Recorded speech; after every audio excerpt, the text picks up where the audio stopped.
Hi, this is Dawn at Dawn's Astrological Vision. Welcome back, Pisces, Sun Sign, and Rising, and stand by for your July 2015 general forecast.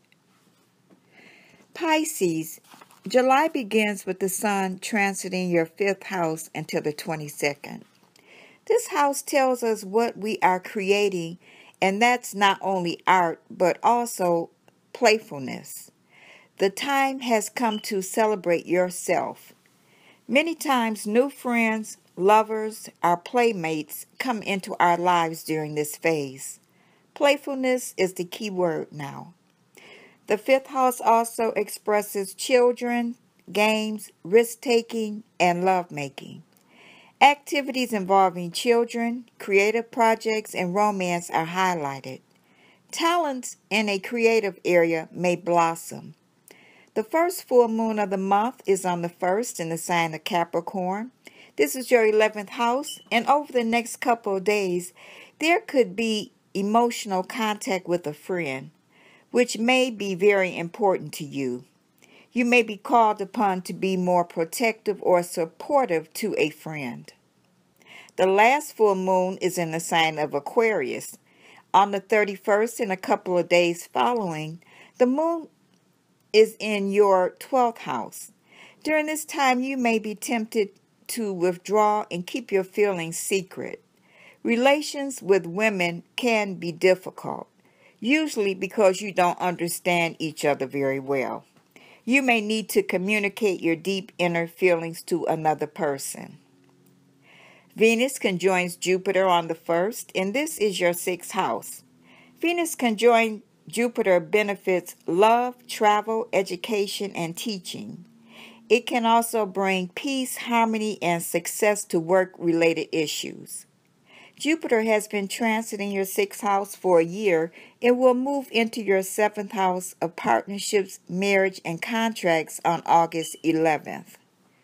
On the 6th of the month, the Sun makes its annual opposition to Pluto. This will affect your 5th and 11th houses.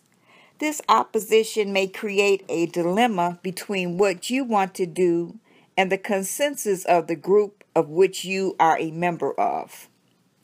Some Pluto oppositions have a tendency to reveal many aspects of your life that you may not have understood or may have chosen to ignore.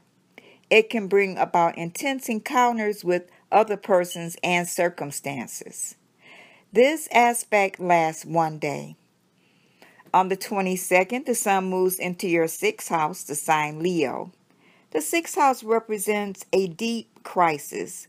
Pure self-interest no longer sustains us, and whatever we have been avoiding facing in ourselves catches up with us.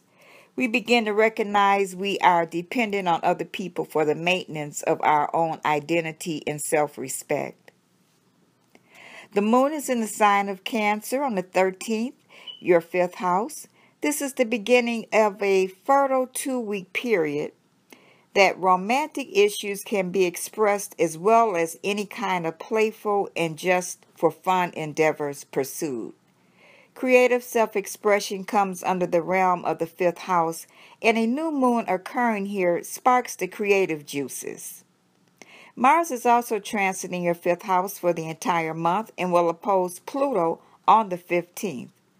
Mars and Pluto aspecting each other can mean achievements, a great leap forward in consciously deciding to develop any talents or drives of which we have not been previously aware of. However, on this date, there is a huge red light if you are planning to start something new this month. On the 23rd, Mercury moves into the sign of Leo and joins the Sun.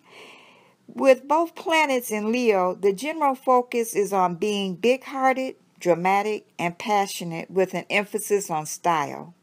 Venus slows down and turns retrograde on July 25th, which will extend this planet's tour in Leo until October. This is the time to come full stop if you are looking for a wedding date between July 25th and September 6th. Venus retrograde is a deal breaker for getting married. Venus governs marriages, and no one should tie the knot, when the goddess of love is stuck in the past. Uranus is going retrograde on the 26th in the sign of Aries. This is your second house of finances, movable property, your values, and things that you value. Since 2011, Uranus has been in this house, and you may have experienced great changes in your economic and material situation. On the inner level, this transit signifies that your values are changing. The values you are beginning to consider important are different from your old values. Financial activities during this transit could be related to corporate money, joint finances, government funding, grants, insurance, and taxes. Pisces, your ruler Neptune in Pisces has one minor aspect this month. On the 19th and 20th, the moon in Virgo opposes Neptune, and contact with the public, domestic, and marital issues and dealing with women are highlighted. You will be very intuitive, sympathetic, and sensitive, quick to sense the needs and emotions of others around you. However, the tendency to over-identify with the feelings of others can be draining, and you can lose touch with where your feelings start and end. Getting in touch with what it is that you need will be the main challenge, but a necessary one, as you can too easily confuse others and yourself, and dependency may be a problem in your life if you don't. You may come across as caring, nurturing, and likable at this time. Your lucky days of the month are 6th, 7th, 15th, 16th, 24th, and 25th. That completes your July 2015 general forecast, Pisces. Thank you for returning, liking, and subscribing to Dawn's Astrological Vision. Pisces, have a wonderful month. Bye.